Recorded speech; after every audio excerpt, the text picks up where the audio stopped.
Captain Hyun stared at the view screen with narrowed eyes.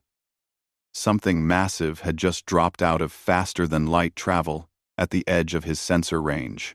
The computer was still calculating the size, but the preliminary numbers made no sense. Nothing should be that big. Mira, confirm those readings, he said to his tactical officer. The young woman's fingers danced across her console. Her face went pale. Captain, the readings are correct. That vessel is 4 kilometers long. Maybe more. 4 kilometers. Hyun felt his stomach tighten. The largest Valkyrie warship ever built was barely 2 kilometers from bow to stern. What civilization could construct something so enormous? And more importantly, why? Do we have identification? Hyun asked. Dae, the science officer, looked up from his station. The older man had seen many strange things in his 30 years of service, but even he looked troubled. The ship is broadcasting on multiple frequencies. Our translation system is struggling with the languages, but I'm getting fragments. It calls itself the UNS Indomitable. The prefix seems to indicate something called the Terran Defense Fleet. Terran? Hyun searched his memory. The word sounded familiar. Humans, sir, Mira said quietly. I've read the reports. They're a new species. Only achieved faster-than-light travel about 50 years ago. Their homeworld is called Earth or Terra, depending on the translation. Hyun remembered now. The intelligence briefings had mentioned humans in passing. A primitive species from the outer regions. Barely worth noting. Their technology was supposed to be crude, their ships small and inefficient. Yet here was a vessel that dwarfed anything the Valkyrie Dominion had ever built. Get me a visual, Hyun ordered. The view screen shifted. The distant ship appeared, magnified by the sensors. Hyun leaned forward in his chair, studying it carefully. The human vessel looked nothing like a Valkyrie ship.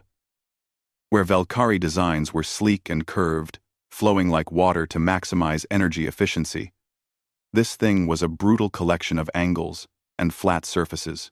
Thick armor plating covered every visible section. Gun ports dotted the hull like dark eyes. Massive thruster arrays clustered at the rear, each one larger than Hyun's entire scout ship. It looked old-fashioned. Primitive, even. But there was something about it that made Hyun uneasy.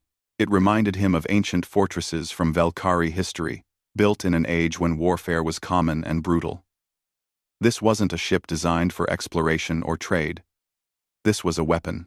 Sir, the human vessel is maintaining course toward Valkyrie space, Mira reported. Current speed is steady. No aggressive maneuvers. Are they aware of us? Unknown, sir. We're at the edge of standard sensor range. If their technology is as primitive as the reports suggest, they shouldn't be able to detect us. Hyun drummed his fingers on the armrest of his command chair. This was an opportunity. The Valkyrie High Council would want intelligence on this new species. Real intelligence. Not just rumors and second-hand reports. If humans were building ships this size, they were more advanced than anyone had thought. The Council needed to know what they were dealing with. Mira, prepare for a full tactical scan, Hyun said. The young officer hesitated. Sir, that would be a violation of the contact protocols. Active scanning is considered an aggressive act against an unknown vessel. I'm aware of the protocols, officer, but that ship is approaching our territory. We need to know its capabilities. If it's hostile, the Council needs warning. If it's not, we'll apologize for the intrusion later. Mira didn't look convinced, but she nodded. Yes, sir. Preparing scan sequence. Dae turned in his seat. Captain, I must advise against this. We know almost nothing about human sensor technology. They might detect the scan. Noted, Hyun said. But we're a scout ship. Gathering intelligence is our primary function. Execute the scan. Mira. Scanning now, sir. The bridge fell silent, except for the soft beeping of the sensors. Hyun watched the tactical display as invisible waves of energy reached out toward the distant human ship, probing its hull, penetrating its interior, measuring everything from power output to weapon systems to crew complement. The data began flowing in. At first, nothing seemed unusual. Then the numbers started appearing on Mira's screen, and her eyes went wide. "Captain, these readings can't be right. What is it?" "The power output, sir. According to the scan, that ship's main reactor is producing energy equivalent to our entire fleet's combined output. That's impossible. No fusion reactor could generate that much power." Hyun felt a chill run down his spine. "Double-check the sensors. There must be an error." "Already did, sir. 3 times. The readings are consistent." Mira's voice was shaking slightly. "Captain, I don't think it's a fusion reactor. The energy signature is wrong. It looks like antimatter annihilation." "That's insane," Day said, standing up from his station. "Antimatter reactors are theoretical at best. The containment requirements alone would make them impractical for anything smaller than a space station. You can't put one on a ship. Thanks for watching. When we containment requirements alone would make them impractical. The humans apparently can," Mira said. And did. More data scrolled across the screens. Weapon systems. The computer identified kinetic accelerators capable of firing projectiles at a significant fraction of light speed. Missile batteries, numbering in the thousands. Energy weapons that would require their own dedicated power plants on a Valkyrie ship. And something else, something the computer couldn't properly classify, labeled only as high-yield antimatter torpedoes. Hyun's mouth went dry. One antimatter torpedo could destroy a city. The humans appeared to have dozens of them. "The armor plating," Day said, reading from his console. "It's not just thick. It's layered. Multiple types of alloys, radiation shielding, self-sealing compartments. This ship is designed to absorb damage that would vaporize one of our cruisers and keep fighting." "Look at the interior layout," Mira added. "Medical facilities sized for mass casualties.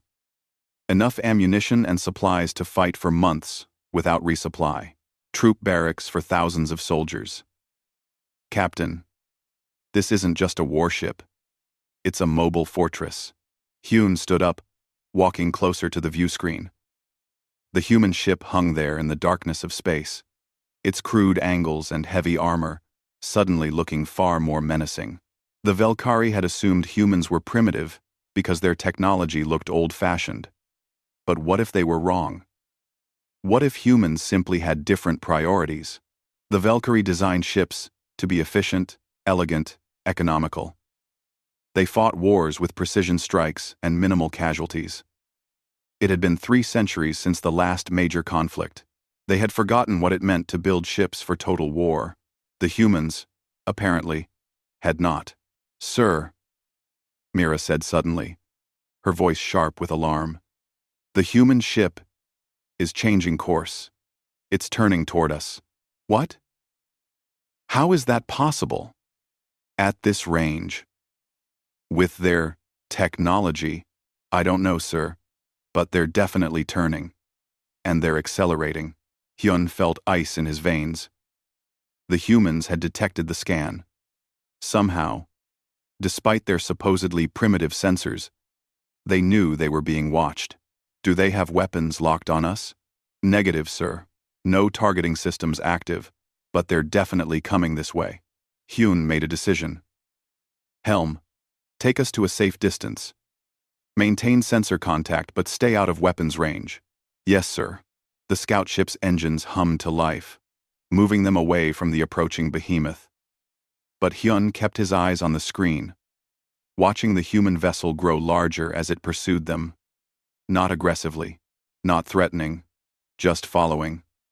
Watching them as they had watched it. "Captain, incoming transmission," Mira said. "It's on our standard diplomatic frequency. They're hailing us." Hyun's blood ran cold. The humans not only detected the scan but knew enough about Valkyrie technology to contact them on the correct frequency. How much did they really know about the galaxy? How long had they been out here, watching and learning? "Put it through," Hyun said, settling back into his command chair and straightening his uniform. Whatever happened next, the Velkari needed to appear calm and professional. The view screen flickered. The human ship remained visible in a small window, but the main display now showed a figure, a human. The first one Hyun had ever seen. The being looked surprisingly similar to a Velkari, though shorter and more heavily built.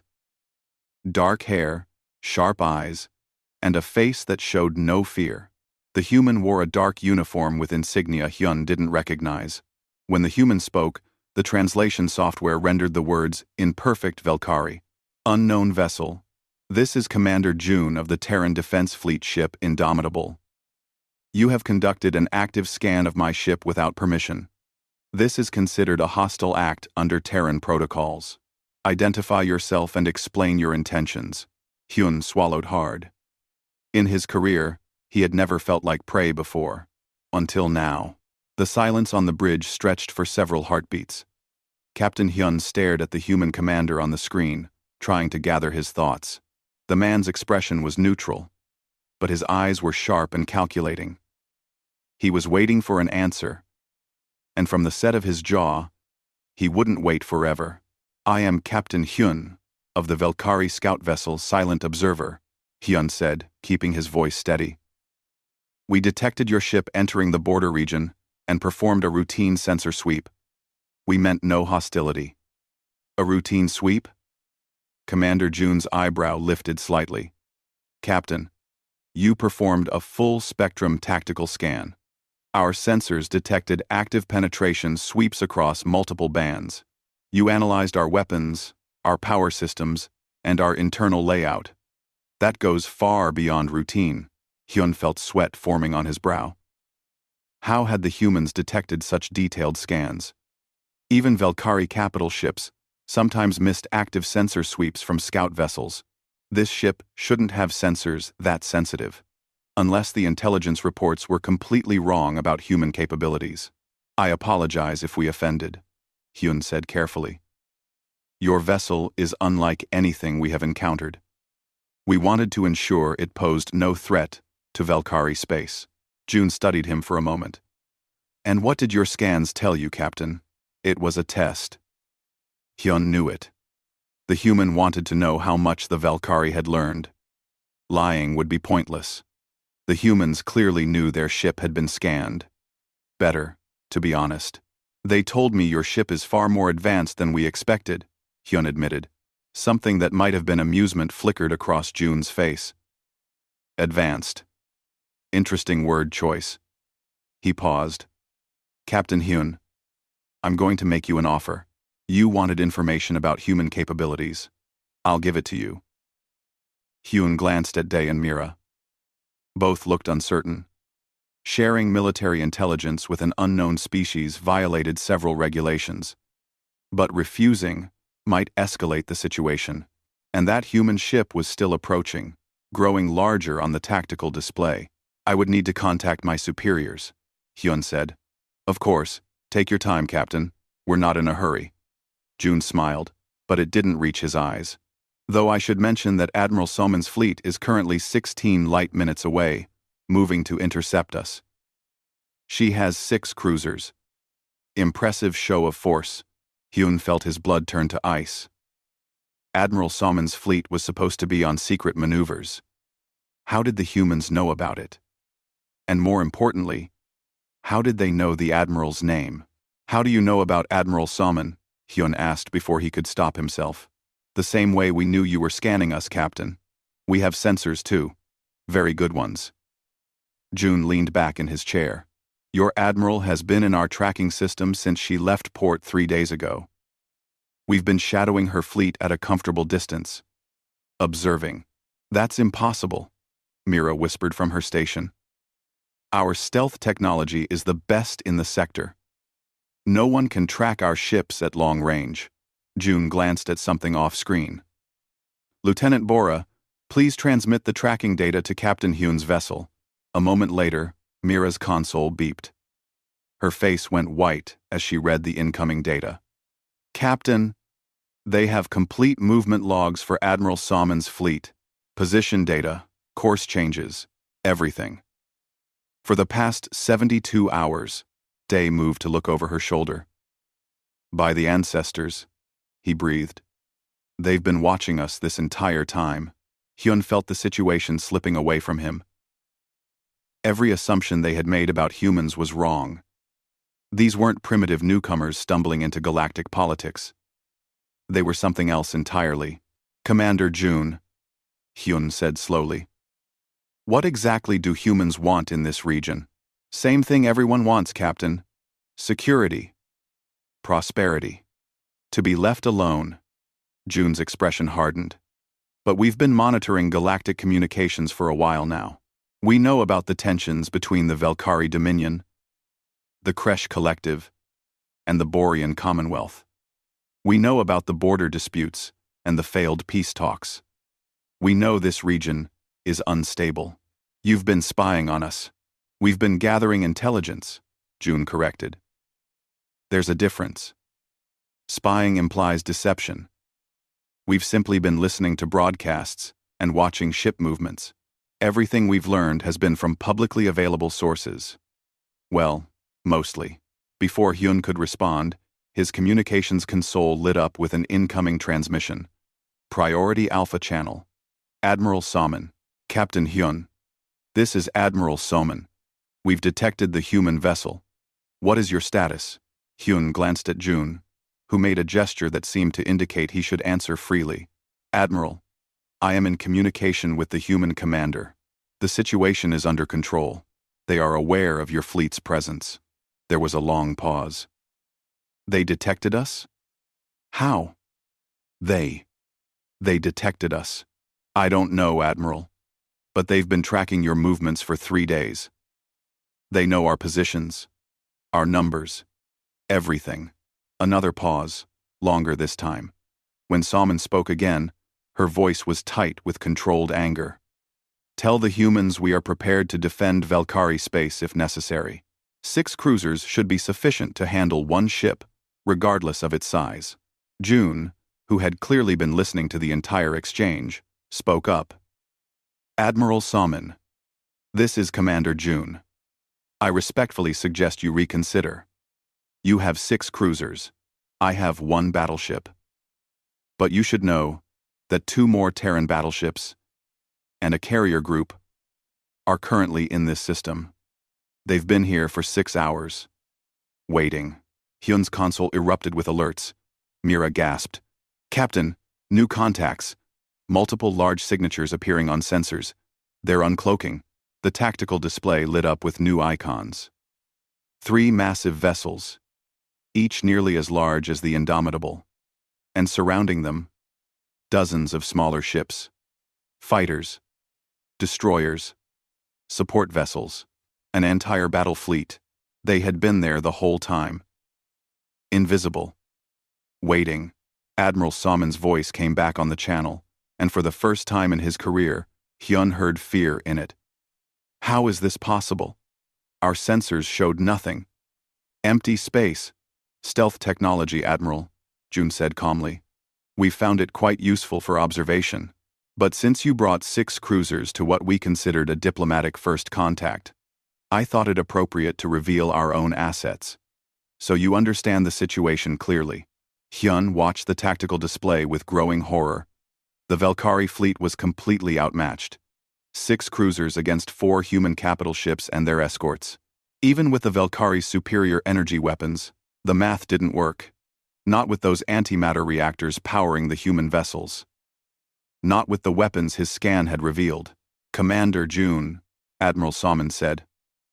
Her voice carefully controlled again. Your point is made. We underestimated human capabilities. Perhaps we can discuss this situation more diplomatically. Well, RC, I would welcome that, Admiral, June replied. Captain Hyun has already agreed to an information exchange. I suggest we expand that to include your fleet command. We have much to discuss. Agreed. I will arrange a meeting on neutral ground. 3 hours enough time? More than sufficient. We'll send coordinates for a suitable location. The transmission ended. Hyun slumped in his chair, feeling exhausted. Around him, his crew looked shaken. They had just witnessed the collapse of every assumption the Valkyrie had made about humanity. "Captain," Day said quietly, "I've been analyzing the sensor data from those other human ships. They're all like the Indomitable. Same design philosophy, same power systems, same weapons loadout. How many more do they have?" Hyun asked, though he wasn't sure he wanted to know the answer. "Unknown, sir. But if they can hide 4 capital ships from our best sensors, they could have an entire fleet out there, and we'd never know it." Mira was still studying the scan data from the Indomitable. "Captain, I've been looking at the internal structure more closely. The crew quarters are designed for long-duration missions.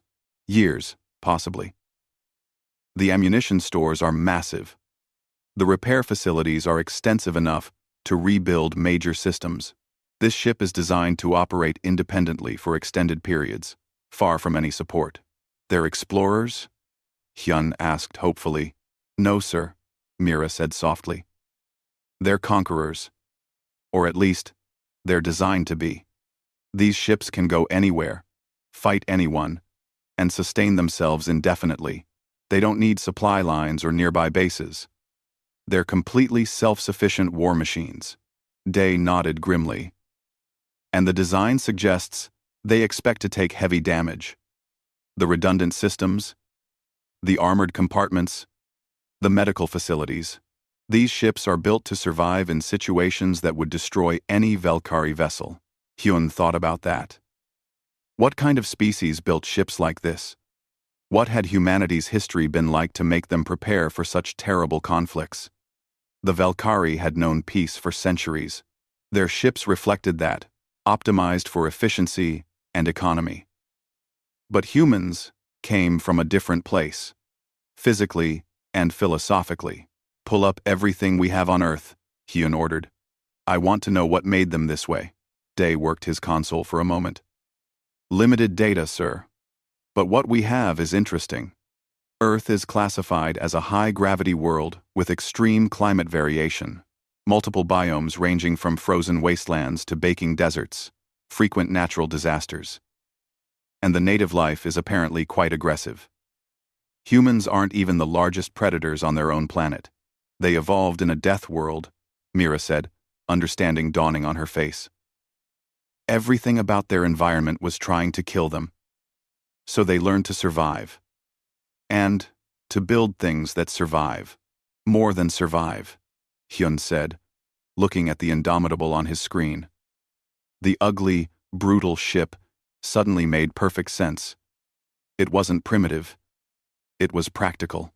When your world tries to kill you every day, you don't waste resources on elegant curves.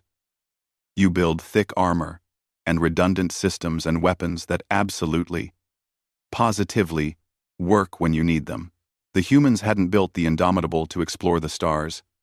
They had built it to survive them. And everything that lived in them. His console beeped with an incoming data transmission from the human ship, coordinates for the meeting Admiral Salmon had requested. But attached to it was something else. A message, text only, from Commander June. "Captain Hyun, I appreciate your honesty during our conversation. You could have lied about the scan. You didn't. That speaks well of the Valkyrie character. I hope our peoples can build a constructive relationship. But I need you to understand something. Humanity doesn't want war. We've had enough of that on our own world. But we're very, very good at it when we have no choice. Please make sure your superiors understand that.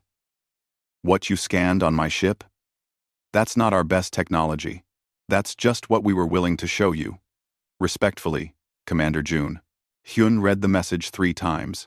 Then he forwarded it to Admiral Soman with shaking hands. The humans weren't just dangerous. They were holding back. And they wanted the Valkyrie to know it. The galaxy, Hyun realized, was about to change forever. The neutral station floated in the empty space between Valkyrie and human positions. It was a small facility, barely more than a cargo depot. But it served the purpose. Neither side wanted to meet on their own ships. Too much risk, too much potential for misunderstanding. Captain Hyun stood in the docking bay, watching as Admiral Salmon's shuttle arrived first. The admiral emerged with 2 aides and Counselor Tay, a senior diplomat from the Velkari High Council. Tay was an older woman with silver hair and sharp eyes that missed nothing. She had negotiated treaties with 3 different species and had a reputation for getting favorable terms. Hyun hoped that reputation would hold. Something told him the humans wouldn't be easy to negotiate with. "Captain," Salmon said, nodding to him. The admiral was a tall woman, with close-cropped hair, and a military bearing that suggested she had spent most of her life on warships. "Your report was concerning. I need to know if you believe the humans are being truthful. About their capabilities?" "Yes, Admiral. Everything Commander June said matches what our scans detected. If anything, he was understating their strength." Counselor Tay frowned. "Understating? The data you sent suggests they could challenge our entire fleet." "That's just one ship, Counselor," Hyun said quietly. "And June made it clear that the Indomitable isn't their best technology. We have no idea what else they have." Before anyone could respond, the station's sensors detected another incoming shuttle. This one was human. It docked smoothly, and the airlock cycled open. Commander June emerged first. He was shorter than Hyun had expected from the view screen, but he moved with the confidence of someone who had nothing to prove. Behind him came 2 others. One was a woman in a similar uniform with captain's insignia. The other wore civilian clothing, a simple suit that suggested academic or diplomatic status. June approached with his hand extended, palm open. Hyun had read about this gesture. A human handshake, meant to show peaceful intent. He mimicked the motion, and June gripped his hand firmly but not aggressively. "Captain Hyun, good to meet you face to face." June released his hand and turned to the others. "Allow me to introduce Captain Yuna of the battleship Retribution, and Dr. Kwan, our xenoanthropologist." Dr. Kwan smiled warmly. She was older than the 2 military officers, with gray streaks in her dark hair and laugh lines around her eyes. "A pleasure to meet you all. I've been looking forward to this for years." "Years?" Counselor Tay asked. "We've been monitoring your broadcasts for quite some time," Kwan explained. "Learning your languages, studying your cultures. When you've spent decades preparing for first contact, 3 hours' notice feels rather rushed." They moved to a conference room the station staff had prepared. It was a simple space, with a large table and chairs adjusted for Velkari proportions. The humans sat without complaint, even though the chairs were clearly too large for them. Admiral Salmon spoke first. "Commander June, before we begin formal discussions, I need to address the elephant in the room." June looked puzzled for a moment. Then his translation implant apparently caught up with the idiom. "You mean the military situation?" "Yes. Your fleet appeared in our space without warning. You've demonstrated capabilities we didn't know humans possessed. My government is concerned about your intentions." "Understandable," June said. "But respectfully, Admiral, we appeared in neutral space, not Velkari territory. We've been in this region for 6 months, observing.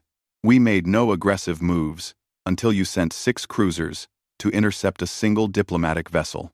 We were exercising caution," Somin countered. "You were making a show of force," Captain Yuna said bluntly. 6-1. That's not caution. That's intimidation. It didn't work. Counselor Tay held up a hand before the situation could escalate. "Perhaps we can start over." "Commander June, what does humanity want in this region? Are you seeking territory?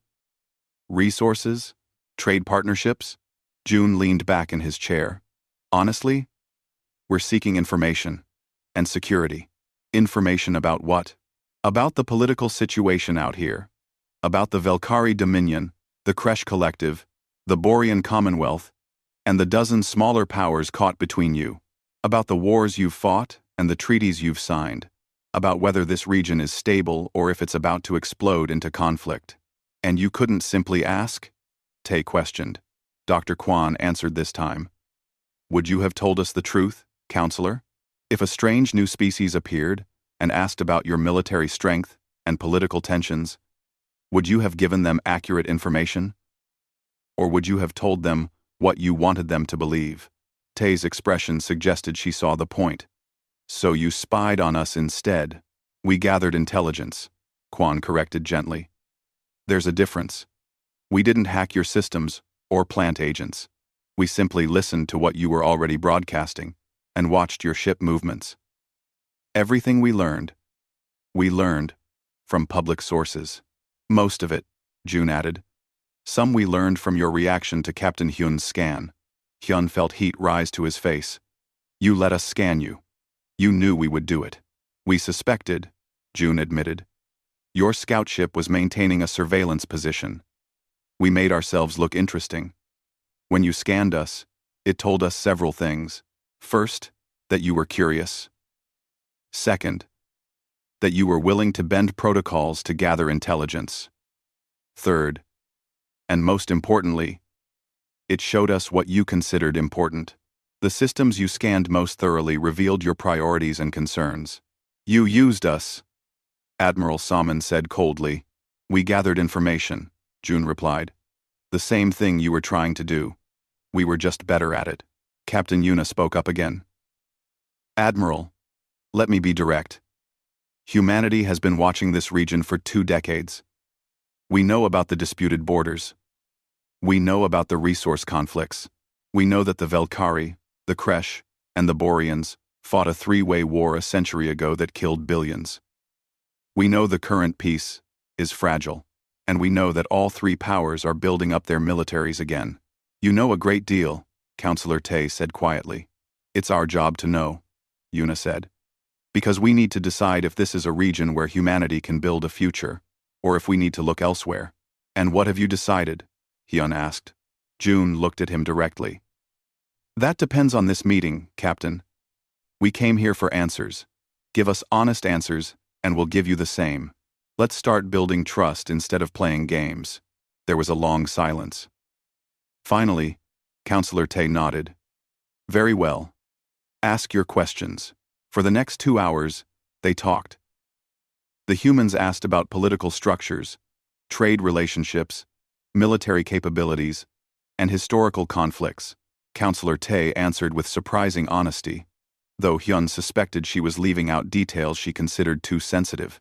In return, Dr. Kwan told them about humanity, about Earth, the violent, beautiful world that had shaped them, about the thousands of years humans had spent fighting each other over resources, religion, and territory, about the weapons they had developed, from simple clubs to nuclear warheads, and how close they had come to destroying themselves.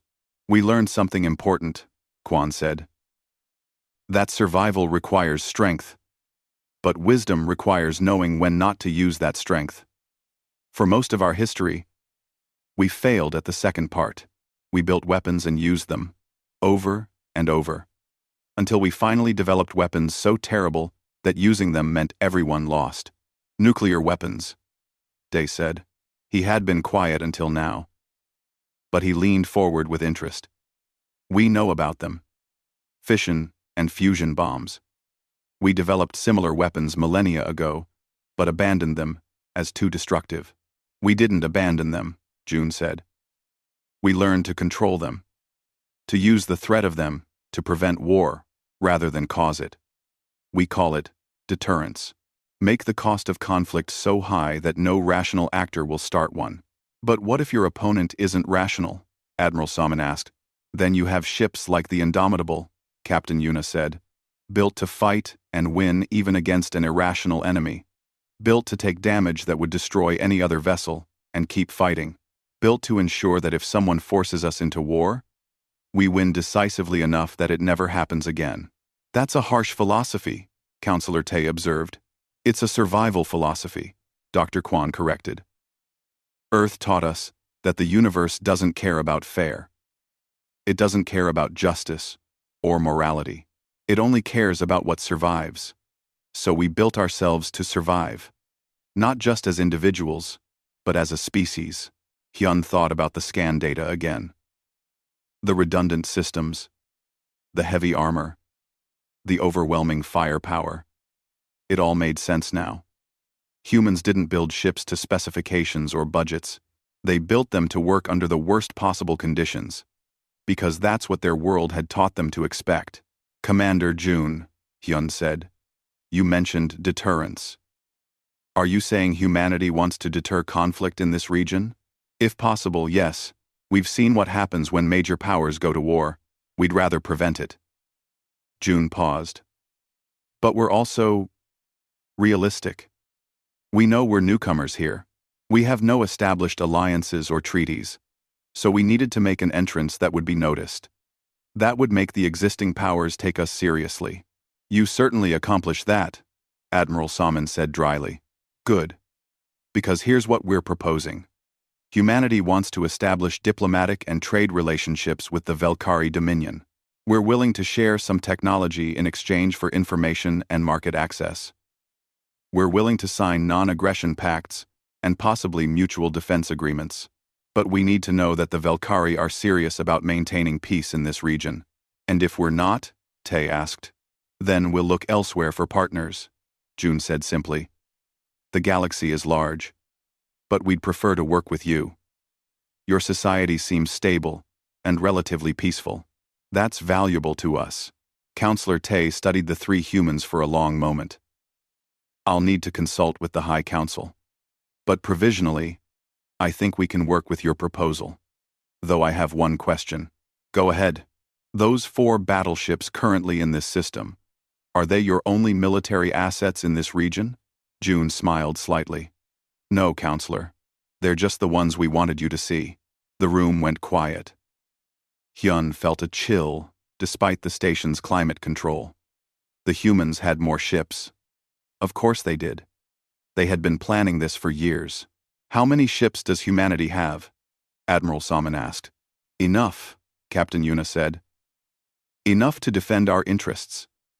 Enough to make attacking us extremely costly. Enough to make cooperation more attractive than conflict. But you won't tell us the exact number. Salmon pressed. Would you tell us yours? June countered. Complete? Accurate fleet strength? Including reserves and ships under construction? Salmon didn't answer. They all knew she wouldn't. Trust takes time. Dr. Kwan said gently. We're not asking you to trust us completely today. We're asking you to give cooperation a chance. Share some information. Build some trade relationships. See how it goes. If we prove reliable partners, trust will follow naturally. Counselor Tay stood, and everyone else followed her lead. I'll take your proposal to the High Council. Expect a response within 2 days. In the meantime, Commander June, I suggest your fleet maintains a respectful distance from Velkari space. Agreed. And Admiral Salmon, I suggest your fleet does the same with ours. They shook hands, human and Velkari, sealing an agreement that wasn't quite a treaty but was more than just words. As the humans returned to their shuttle, Hyun watched them go. Commander June, Captain Yuna, Dr. Kwan, 3 representatives of a species that had clawed its way up from a violent world and learned to survive against all odds. They're dangerous, Admiral Salmon said quietly, standing beside him. Yes, Hyun agreed. But I think they're honest. And right now, I'll take honest and dangerous over pleasant and deceptive. You think they'll keep their word? I think they will. Because they understand something we've forgotten. That your word is only valuable if people believe you'll back it up with action. They've shown us they have the strength. Now they're showing us they have the restraint. That's a powerful combination. Salmon nodded slowly. The galaxy is changing, Captain. I'm not sure we're ready for it. We'll have to be. Hyun said, watching the human shuttle disappear into the darkness. Because they're here now, and they're not leaving. The formal meeting took place 3 weeks later, on a proper diplomatic station near the border. This facility was much larger than the cargo depot where they had first met. It had conference halls, quarters for delegates, and all the infrastructure needed for serious negotiations. Captain Hyun wasn't officially part of the delegation, but Counselor Tay had requested his presence as an advisor. After all, He had been the first Velkari to make contact with the humans. His insights might prove valuable. The delegation hall was impressive, with high ceilings and windows that showed the stars beyond. The Velkari had brought a dozen representatives, including Admiral Somin, Councillor Tay, and several specialists in trade, technology, and military affairs. The humans matched their numbers with their own experts. Dr. Kwan stood at the front of the room, a holographic display floating beside her. Commander June and Captain Yuna sat at the main table with the senior delegates. The atmosphere was professional but tense. Everyone knew this meeting would shape the future relationship between their species. "Thank you all for coming," Dr. Kwan began. "Today, we're going to share information about humanity, our history, our culture, our capabilities. In return, we hope you'll help us understand the political and social landscape of this region. Shall we begin?" Councillor Tay nodded. "Please proceed, Doctor." The holographic display came to life, showing an image of Earth from space. It was a beautiful world, blue and green and white, with swirling clouds and vast oceans. But Dr. Kwan's words painted a different picture than the peaceful image suggested. Earth is what we classify as a high-gravity, high-variation world. Gravity is approximately 20% higher than the galactic average.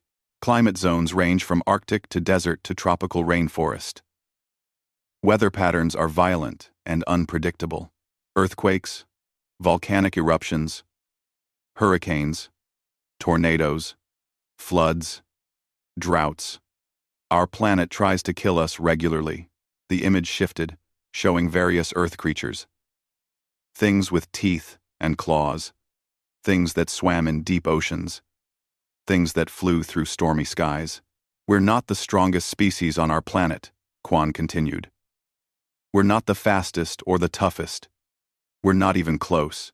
There are predators on Earth that could kill any human easily. Bears, sharks, crocodiles, lions. We had to compete with all of them for resources. We survived through intelligence, cooperation, and tools." "Tools?" one of the Velkari trade specialists asked. "Weapons," Commander June clarified. "First spears, then bows, then guns. We've been developing weapons since before we had written language. It's instinctive for us." The display shifted again, showing human history. Ancient warriors with swords and shields. Medieval armies with catapults and siege weapons. Modern soldiers with rifles and tanks. Nuclear explosions lighting up test sites. "We fought each other constantly," Dr. Kwan said, her voice carrying a weight of sadness. "Different tribes, different nations, different ideologies. For most of our history, somewhere on Earth, humans were killing other humans. We developed increasingly deadly weapons and used them.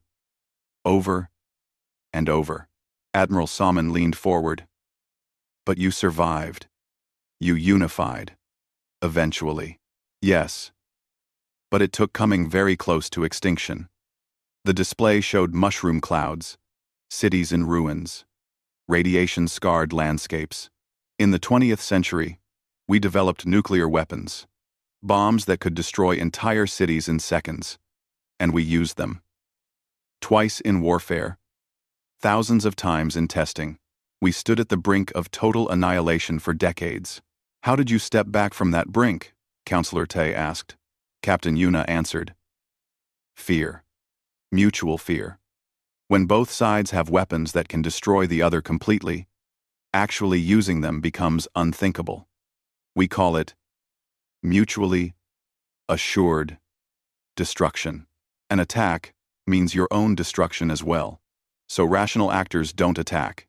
But that's holding yourselves hostage to fear," one Velkari representative protested. "Yes," June agreed. "It is, but it works. We haven't had a major global conflict in over 200 years, not because we became peaceful or enlightened, but because the cost became too high. We built weapons so terrible that using them meant everyone lost. So we learned to solve our problems other ways." Dr. Kwan changed the image to show human space stations, moon bases, Mars colonies. When we finally reached space, we brought those lessons with us. We knew we needed to be prepared for threats. But we also knew that cooperation works better than conflict. So we built the Terran Defense Fleet. Not to conquer, but to deter. The ships we've seen, Day spoke up from his position at the table. The Indomitable and its sister ships, they're deterrence weapons. Exactly, Yuna confirmed. They're designed to be so powerful, so resilient, that attacking humanity becomes irrational. The cost in lives and resources would be unacceptable. So potential enemies choose cooperation instead. But you're still building weapons, Admiral Salmon pointed out. Those ships carry enough firepower to level planets. Because the universe is dangerous, June said flatly. We didn't survive Earth by being naive. We survived by being prepared for the worst, while hoping for the best. That hasn't changed just because we reached the stars. There was a long silence. Finally, Counselor Tay spoke. Dr. Kwan, you paint a grim picture of humanity. A species forged in violence, armed with terrible weapons. Why should we trust you? Kwan smiled sadly. Because we're honest about what we are, Counselor. We don't pretend to be saints. We don't claim moral superiority. We're survivors who learned hard lessons. And one of those lessons is that cooperation creates better outcomes than conflict. We'd rather trade with you than fight you. But we're prepared to do either. This, redder learning, that's not very reassuring, Tay said. It's not meant to be reassuring, Captain Yuna said. It's meant to be honest. Would you prefer we lied? Told you we were peaceful explorers who would never hurt anyone? You'd see through that immediately. You've scanned our ships. You know what we are. Warriors, Admiral Salmon said. Yes, but warriors who prefer peace, because we know the true cost of war. The meeting continued for hours. The humans shared more about their technology, their political structure, their economic systems. The Velkari reciprocated with information about their own society and the broader political situation in the region. During a break, Hyun found himself standing with Commander June by one of the windows, looking out at the stars. Your people are frightened of us, June observed. Can you blame them? You appeared out of nowhere with weapons that outclass ours and technology we don't understand. No, I can't blame them. We'd be frightened too, in their position. June paused. But fear can lead to bad decisions. We need the Velkari to see us as potential partners, not threats. Then why show such overwhelming force?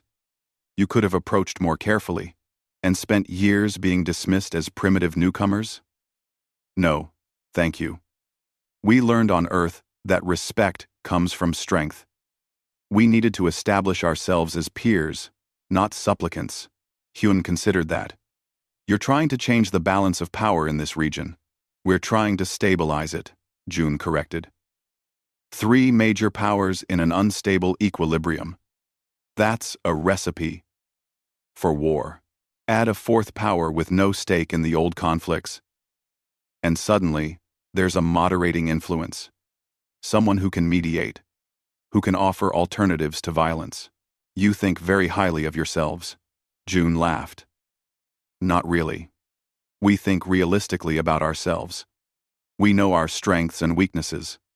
Our strength is military capability and industrial capacity. Our weakness is that we're newcomers with no established relationships or deep understanding of local politics. We need partners who can help us navigate that. The Velkari seem like good candidates. Because we're stable and peaceful? Because you're rational and self-interested? June said bluntly. You'll cooperate with us if it benefits you. That's fine. That's how good partnerships work. Both sides benefit. They returned to the main hall as the meeting resumed. Now the discussion turned to practical matters. Trade agreements, technology exchanges, communication protocols. Dr. Kwan offered to share some human agricultural technology in exchange for access to Velkari medical databases. The humans had developed methods for growing food in harsh environments, which might help Velkari colony worlds. The Velkari had advanced medical treatments for radiation exposure, which interested the humans given their extensive use of nuclear technology.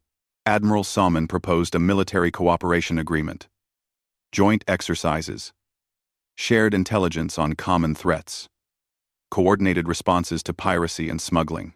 Captain Yuna agreed in principle, but wanted details worked out carefully. Counselor Tay raised the delicate question of human intentions regarding the Kresh Collective and the Borean Commonwealth. Would humanity seek relationships with Velkari rivals? Would they play the powers against each other? We'll seek relationships with everyone, June answered honestly.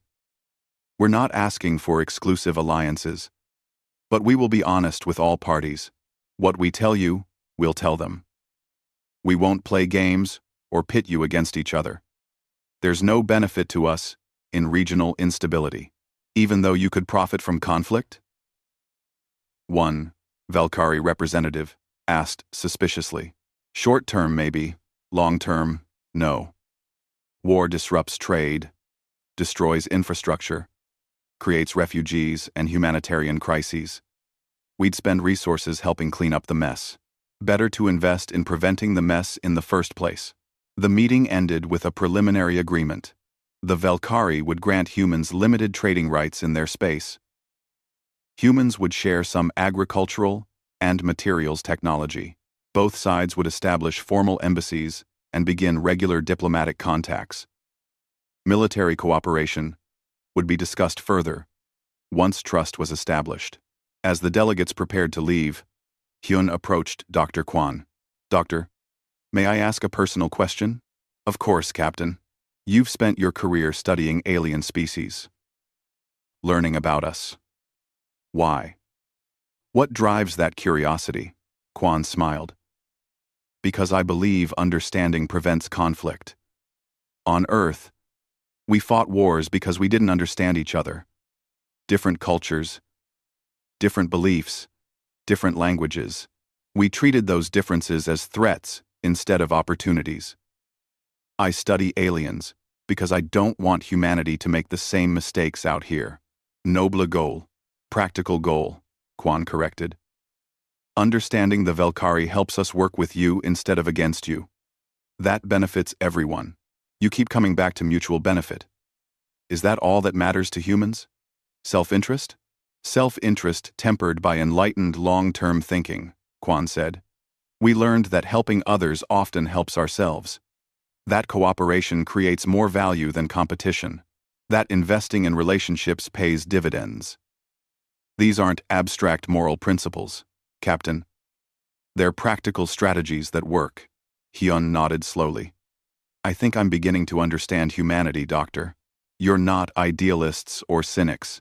You're pragmatists who learned from hard experience. That's probably the most accurate description I've heard, Kwan agreed. We're survivors who got good at surviving, and now we're trying to build something better than mere survival. We're trying to thrive, and we'd like partners in that effort. As Hyun boarded his shuttle back to his ship, he reflected on the meeting. The humans had shared more than he expected.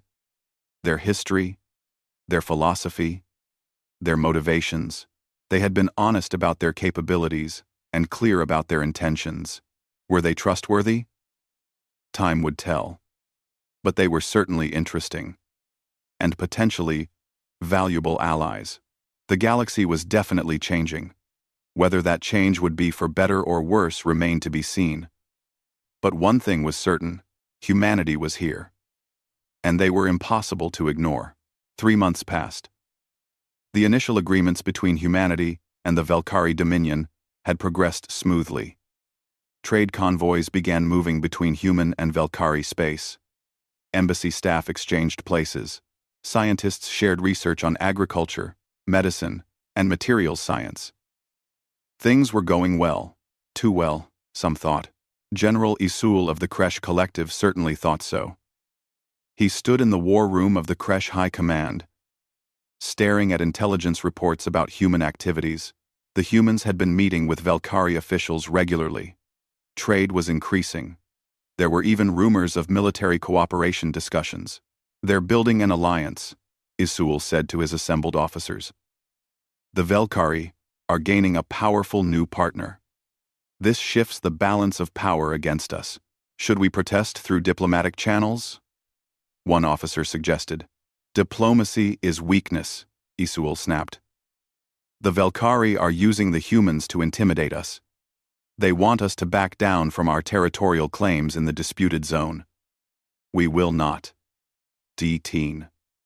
Ever O. Another officer looked nervous. General, the intelligence on human military capabilities is concerning. Those battleships are exaggerated, Isuul interrupted. Velkari propaganda designed to make us afraid. I've reviewed the scans. Yes, the humans have powerful ships, but they're newcomers. They have no experience in this region. No supply networks. No established bases. They're vulnerable. But sir, the weapons systems mean nothing if they're not willing to use them. And why would they? We have no quarrel with humanity. If we strike at the Velkari, the humans will stay neutral. They have no reason to risk war for a species they barely know. The nervous officer tried again. General, with respect, we should at least wait and gather more intelligence. We've waited long enough. Every day we delay, the Velkari-human alliance grows stronger. We need to act now. We need to act now, while we still have the advantage. Isuul pointed to a star map on the display. Here, the Velkari colony on Kesher 4. It's in the disputed zone, lightly defended. We strike there, take the colony, and present the Velkari with a fait accompli. They'll negotiate rather than escalate. The humans will see that the Kresh are not to be trifled with. And if the humans respond, then we've learned valuable intelligence about their true capabilities and intentions, Isuul said coldly. But they won't. Mark my words. The humans are bluffing. Their ships look impressive, but they won't risk war over a border dispute that doesn't concern them. The attack came 3 days later. 12 Kresh warships dropped out of faster-than-light travel near Kesher 4 and opened fire on the orbital defenses. The small Velkari garrison fought back but was overwhelmed quickly. The Kresh landed troops on the planet and began occupying the main settlement. The colony's desperate distress calls reached Velkari High Command within hours. High Counselor Nam convened an emergency session. The chamber was filled with angry voices demanding military response. But Admiral Salmon urged caution. We could retake the colony, but at significant cost. The Kresh have reinforced the system with additional ships. A direct assault would be bloody. Then what do you suggest? Nam demanded. That we abandon our people? No, Counselor. I suggest we request assistance from our new partners. The chamber fell silent. Everyone knew she meant the humans. We've only just begun working with them, one counselor protested. We have no mutual defense treaty. Why would they help us? Because we can ask, Salmon said. The worst they can say is no. But if they do help, it sends a message to the Kresh that aggression has consequences. Nam considered this. Very well. Send the request. But make it clear we're asking, not demanding. Let's see what humanity is really made of. Ambassador Juan received the message at the human embassy within the hour. He read it carefully, then immediately sent an encrypted transmission to the Terran Defense Fleet command ship, the carrier Steadfast, which was conducting exercises 2 systems away. Admiral Kang, the fleet commander, read the Velkari request with a grim expression. She was a veteran officer with 40 years of service, most of it spent preparing for exactly this kind of situation. She called an immediate briefing with her senior staff. The Kresh have attacked a Velkari colony in a disputed zone. They're testing us. They want to know if we're serious about our partnership with the Velkari. She looked around the table at her commanders. Recommendations? Commander June spoke first. We respond immediately and overwhelmingly. Show the Kresh that aggression against our partners will not be tolerated. Anything less makes us look weak. Captain Yuna nodded agreement. The Kresh calculated that we wouldn't intervene. We need to prove that calculation wrong. And we need to make sure everyone in the region understands the message. What about casualties? Another captain asked. If we go in hard, people will die. Kresh people. Are we ready for that? Admiral Kang's expression was iron. We don't want casualties, but we're prepared to cause them if necessary. The question is how to minimize the bloodshed while still achieving our objectives. Dr. Kwan, who had been included in the briefing via video link, spoke up. May I suggest a demonstration of force rather than direct combat? Show the Kresh what we're capable of without necessarily using it against them.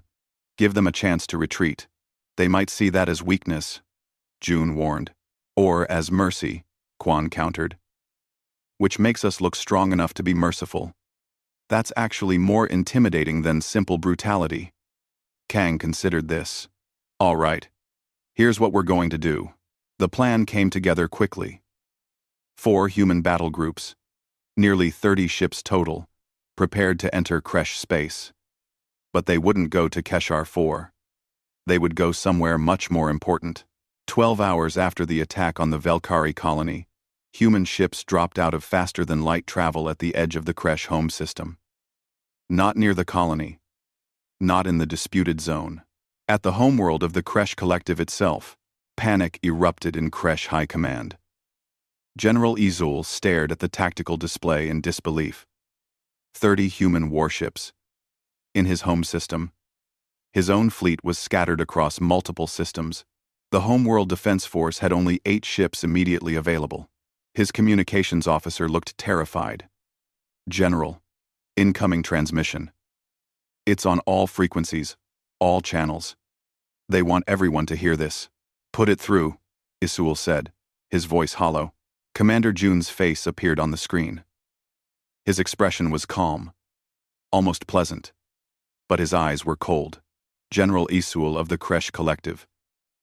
I am Commander June of the Terran Defense Fleet. You have attacked a civilian colony belonging to our partners, the Velkari Dominion. This is unacceptable.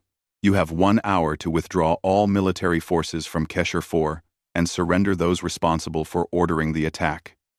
If you comply, we will depart your system peacefully.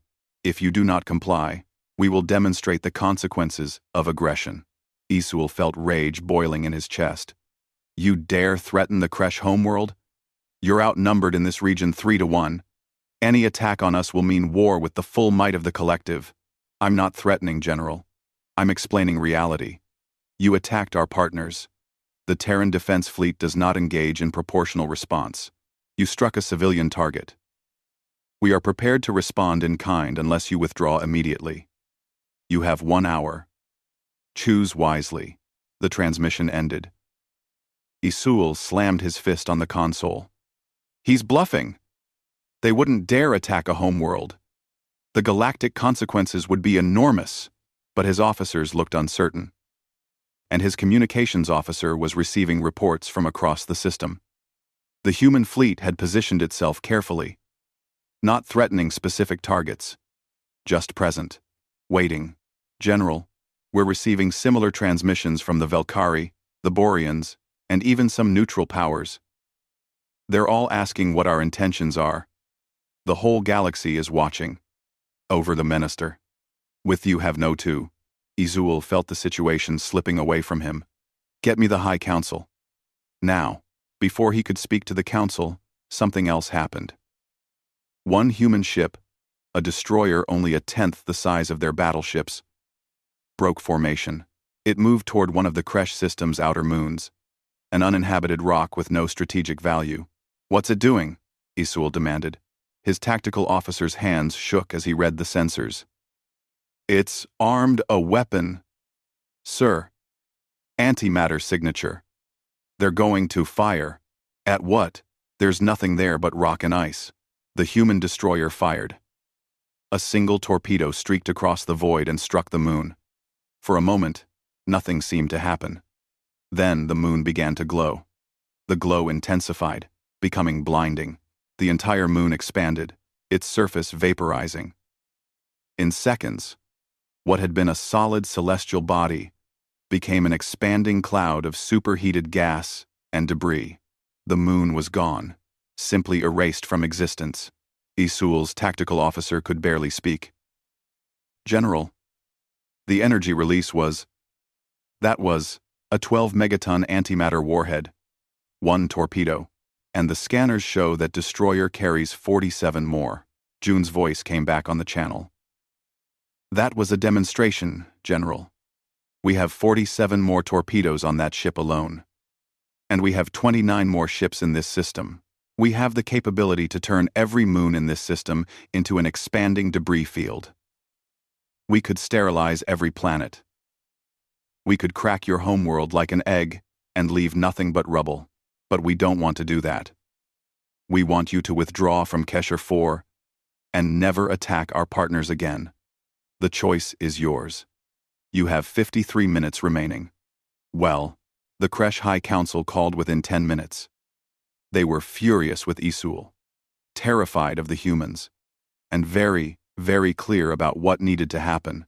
The Kresh fleet withdrew from Keshar 4 within the hour. General Isul was placed under arrest by his own government. The Kresh Council sent formal apologies to the Velkari and offered reparations for the damage to the colony. They also sent a carefully worded message to the human fleet, expressing regret for the misunderstanding and assuring them the Kresh had no hostile intentions toward humanity or its partners. Commander June accepted the apology. The human fleet left the Kresh home system peacefully, having never fired a shot except at an uninhabited moon. The message spread across the galaxy within days. Humanity wasn't making empty threats. Their weapons were as terrifying as the initial scans suggested. More importantly, they were willing to use them, but disciplined enough to use them precisely. They didn't attack the Kresh homeworld even though they could have. They made their point and left. That restraint, combined with overwhelming capability, was more frightening than simple aggression would have been. 6 weeks later, Ambassador Juan stood before the Galactic Council, a loose organization of major and minor powers that met occasionally to discuss regional issues. It was humanity's first appearance before the Council. People of the galaxy, Juan began. Humanity comes to the stars seeking partnership, trade, and mutual prosperity. We believe cooperation creates better outcomes than conflict. We want to build relationships with all peaceful civilizations. He paused, letting his words sink in. But we will not tolerate aggression against ourselves or our partners. We have seen what happens when the strong prey on the weak. We have lived through that darkness on our own world. We ended that cycle there. We will end it here too, if necessary. Our ships are powerful. Our weapons are terrible. But these are tools of deterrence, not conquest. We build them so we never have to use them. We prepare for war so thoroughly that war becomes unthinkable. When everyone knows the cost will be absolute, rationality prevails. The Kresh Collective learned this lesson. They tested us and found we were serious. But we gave them a chance to retreat honorably. We demonstrated our power without unnecessary destruction. We showed mercy because we were strong enough to be merciful. This is how humanity approaches the galaxy. We offer the open hand of friendship, but that hand can become a fist if necessary. The choice of which you receive is yours. Choose cooperation and you will find us generous partners. Choose aggression and you will find us implacable enemies. We came to the stars not to conquer but to make sure no one else can. Peace through strength, cooperation through mutual interest. These are human principles. We hope they become galactic principles as well. The chamber was silent when he finished. Then, slowly, applause began.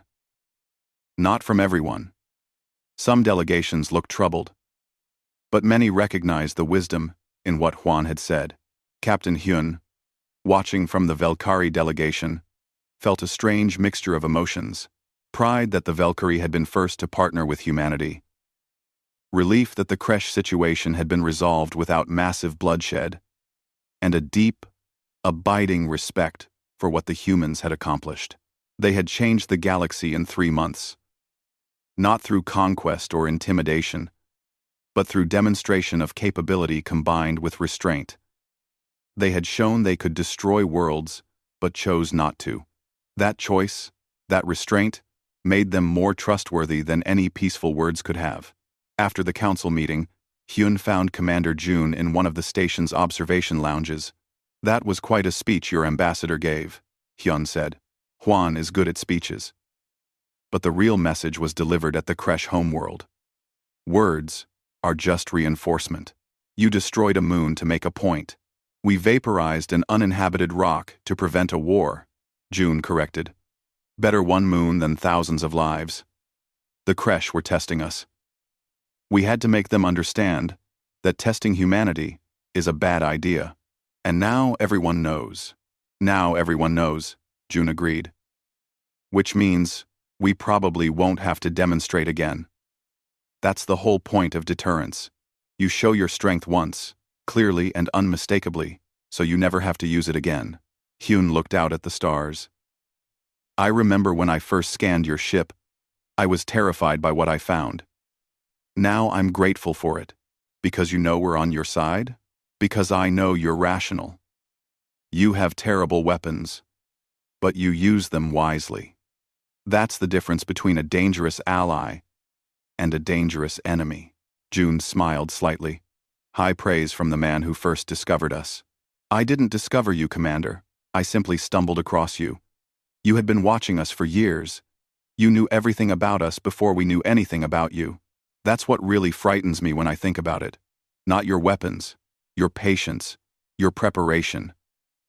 You don't do anything without thinking it through completely. Earth taught us to think ahead, to prepare, to consider all possibilities. It's kept us alive this long. It'll keep us alive out here too. They stood in companionable silence for a moment.